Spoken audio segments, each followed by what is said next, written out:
गीता का यह अध्याय। श्री कृष्ण भगवान बोले, हे पार्थ, मुझ में मन लगा करके मेरे ही आश्रय होकर योगाभ्यास करते हुए मेरे स्वरूप का संशय रहित पूर्ण ज्ञान होगा। सो सुनो, विज्ञान के सहित वह पूर्ण ज्ञान मैं तुम्हें सुनाता हूँ, जिसके जानने से तुमको इस लोक में कुछ जानना शेष न रहेगा। सहस्त्रों मनुष्यों में से कोई एक सिद्धि प्राप्ति के लिए यत्न करता है, और उन यत्न करने वाले सिद्धों में से जो कोई भी मुझे ठीक से जान पाता है, पृथ्वी, जल, अग्नि, वायु, आकाश, मन, बुद्धि और अहंकार, यह 8 प्रकार की मेरी प्रकृति है। इस प्रकृति को अपरा, अचेतन अर्थात जड़ कहते हैं। और हे महाबाहो, इससे दूसरी प्रकृति चेतन है, जिसने संपूर्ण जगत धारण किया है। इन्हीं दोनों प्रकृतियों से सब प्राणी मात्र उत्पन्न होते हैं। ऐसा जानो, यह प्रकृतियां हमें से उत्पन्न हुई है। इस प्रकार जगत की उत्पत्ति और प्रलय का कारण मैं ही हूँ। हे धनंजय, धागे में जिस प्रकार मणि पिरोई जाती है, उसी भांति यह संसार मुझ में गुथा हुआ है। मुझसे परे और कुछ भी नहीं है। हे कुंती पुत्र, जल में, रस में मैं ही हूँ। चंद्रमा और सूर्य में प्रभा मैं ही हूँ। सब वेदों में प्रणव मैं ही हूँ। आकाश में शब्द तथा पुरुषों में जो पौरुष मैं ही हूँ। हे अर्जुन, पृथ्वी में जो सुगंध है तथा अग्नि में तेज मैं ही हूँ। सब प्राणियों में जीवन और तपस्वियों में तप मैं ही हूँ। हे पार्थ, संपूर्ण प्राणियों में सनातन बीज रूप मुझको ही जानना। बुद्धिमानों में बुद्धि रूप और तेजस्वियों में तेज मैं ही हूँ।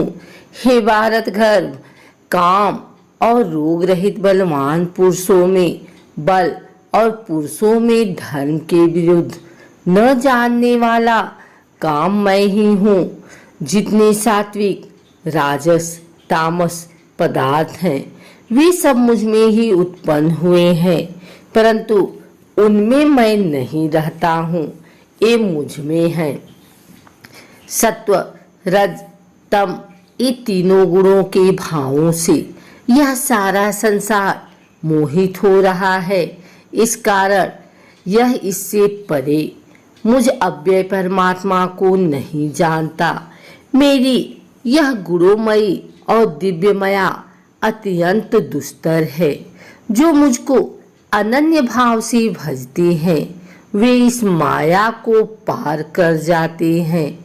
जो पापी मूढ़ नराधम, माया ने जिनका ज्ञान हर लिया है और आसुरी भाव ग्रहण किए हुए मुझको नहीं पाते हैं। हे भारत श्रेष्ठ अर्जुन, 4 प्रकार के मनुष्य मुझको भजते हैं। दुखिया, जिज्ञासु, ऐश्वर्य की कामना करने वाला और ज्ञानी, जिनमें सदा मुझ में एकाग्र चित्त और केवल मेरी, क्योंकि मैं ज्ञानी को अत्यंत प्रिय हूँ और वह मुझको प्रिय है।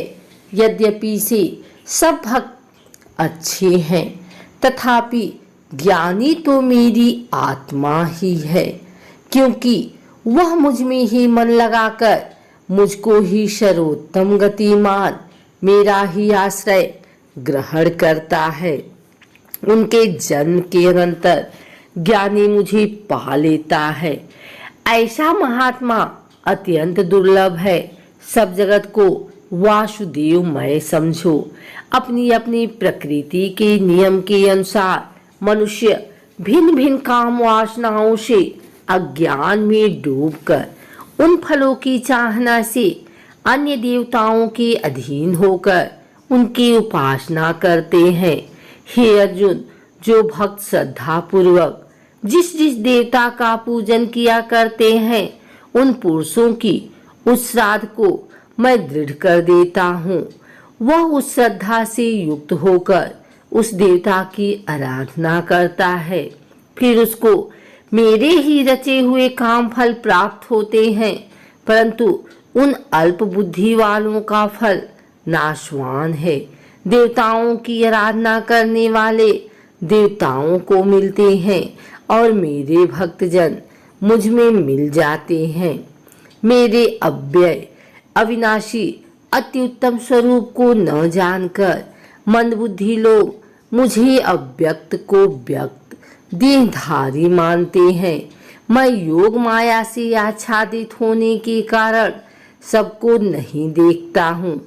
उसमें मूढ़ लोग अनादि तथा अविनाशी मुझको नहीं जानते हैं। हे अर्जुन, मैं भूत भविष्य और वर्तमान के सब प्राणियों को जानता हूँ, पर मुझे कोई भी नहीं जानता। हे भारत, हे परतम, इच्छा और द्वेष उत्पन्न होने वाले सुख दुख आदि द्वंद्वों के मोह से जगत के सभी प्राणी भ्रम में फंस जाते हैं। जिन पुण्य आत्माओं के पाप नष्ट हो गए हैं, वह पुरुष द्वंद्व के मोह से छुटकर दृढ़ निश्चय करके मेरी भक्ति करते हैं। जो मेरा आश्रय लेकर जीवन मरण के दूर करने के अर्थ प्रयत्न करते हैं, वे पुरुष परम ब्रह्मा आत्मज्ञान और संपूर्ण कर्म को जानते हैं। जो आदिभूत अधिदेव और अधिज्ञ इन सब में व्यापक मुझे जान जाते हैं, वे समाधि निष्ठ पुरुष मरण काल में भी मुझको जानते हैं। श्री नारायण जी बोले, हे लक्ष्मी, अब मैं 7वें अध्याय का महात्म सुना रहा हूँ, सो सुनो। एक पटेल नामक नगर है, जिनमें शंकुकर वैश्य रहता था। वह व्यापार करने को नगर के बाहर कहीं गया। रास्ते में शंकुकुर को सर्प ने डसा, वह मर गया। उसके साथ ही उसकी दाह क्रिया कर आगे को सिधारे। जब लौटकर घर में आए, उसके पुत्र ने पूछा, मेरा पिता शंकुकर कहाँ है? उन व्यापारियों ने कहा, तेरे पिता को सर्प ने डसा था, वह मर गया और यह पदार्थ तेरे पिता का है, तू ले ले। 1 करोड़ रुपया दिया और उसकी गति कराने को कहा, क्योंकि वह अवगति मरा था। उस बालक ने अपने घर आकर ब्राह्मणों से पूछा कि सर्पदंशी की गति कैसी करनी चाहिए। पंडितों ने कहा, नारायण बाली करवा दो। उर्द के आटे का पुतला बनवाया, चुनिया चढ़ाई, जैसी विधि किया। बहुत ब्राह्मण जिवाए, श्रद्धा पिंड पत्तल करवाया। बाकी द्रव्य जो रहा चारों भाइयों ने बांटा। एक पुत्र ने कहा, जिस सर्प ने मेरे पिताजी को काटा है, मैं उसको मारूंगा। उन व्यापारियों से पूछा, वह ठौर मुझे बताओ जहां मेरा पिता शंकुकर मरा है। व्यापारियों ने कहा, चलते हैं। वहां ले जाकर के खड़ा किया। देखा तो वहां एक बामी है, जिसे कंदलों के साथ खोदने लगा। जब छेद बड़ा हुआ, वहां से एक सर्प निकला। कहा, तू कौन है? मेरा घर क्यों खोदता है? उस बालक ने कहा, मैं शंकुकर का पुत्र हूँ। जिस सर्प ने मेरे पिता को मारा है, मैं उसको मारूंगा। तब सर्प ने कहा, हे पुत्र, मैं तेरा पिता हूँ, तू मुझे इस अधम देह से छुड़ा और मुझे मत मार। यह मेरा पूर्व का कर्म था, सो मैंने भोगा। तब पुत्र ने कहा, हे पिता, कोई यत्न बताओ जिससे मेरा उद्धार हो। तब उस सर्प ने कहा, हे पुत्र, किसी गीता पाठी ब्राह्मण को घर में भोजन करवा और उसकी सेवा कर, उसके आशीर्वाद से मेरा कल्याण होगा। तब उस बालक ने अपने घर और नगर में जितने गीता का पाठ करने वाले थे इन सबको बुलाकर गीता जी के 7वें अध्याय का पाठ कराया और उनको भोजन करवाया। तब उन साधु ब्राह्मणों ने आशीर्वाद दिया। तत्काल वह अधम देह से छूटकर देवदेही पार विमान पर चढ़कर आकाश मार्ग को जाता हुआ अपने पुत्र को धन्य धन्य करता वैकुंठ धाम में जा प्राप्त हुआ।